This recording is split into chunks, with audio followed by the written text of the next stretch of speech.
Guys দেখতে পাচ্ছ রাস্তার যে অবস্থা, সুপার বাইক নিয়ে যাওয়া একদম অসম্ভব ব্যাপার একটা হয়ে আসছে।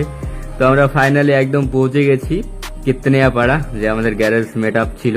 তো দেখতে পাচ্ছ আমার ফ্যান ফলোয়ার্সদের রিয়াকশন, মানে এত এত ভালোবাসা এখানকার, মানে বলে তোমাকে বোঝাতে পারবো না আর কি।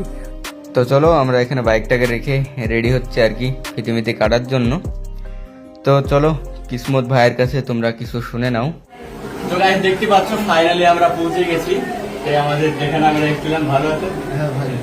তো দেখতে পাচ্ছ আমরা ফাইনালি একদম পৌঁছে গেছি আর ভাইকে সাথে নিয়ে। তো মার্জেল ভাই এসছে আমার গ্যারেজে উদ্বোধনের দিন, আমি খুব খুশি আর খুব হ্যাপি। এত মানে আরো যত মানুষ এসছে সবাই মার্জেল ভাই সাপোর্ট দিয়ে আমি অনেক খুশি। ঠিক আছে, তো এইভাবে সাপোর্ট করতে থাকো। তো চলো আমরা ফিতিটা কেটে এবার ভিতরে এন্ট্রি করব। তো চলো এই তো কেটে দিয়েছি আমরা ফিতি। তো আমাদের ফ্যান ফলোয়ারদের রিয়াকশন দেখো, মানে এতটাই ওখানে ক্রাউডনেস হয়েছিল, মানে এত একটা ছোট জায়গাতে। তো অনেক অনেক ভালোবাসা ওখান থেকে আমি পেয়েছি। আমি ভেবেছিলাম না যে এতটা আমি ভালোবাসা পাবো।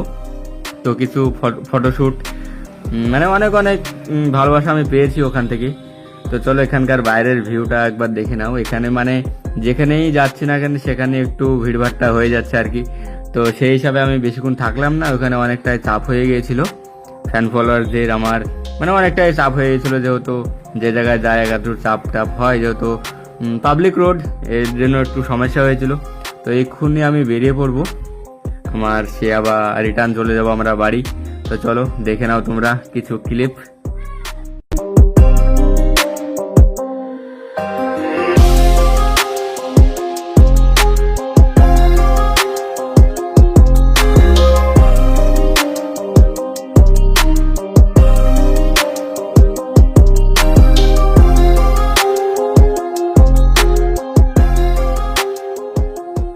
তো চলো আবারও দেখা হচ্ছে তোমাদের সাথে একটা নিউ ইন্টারেস্টিং ভিডিওতে।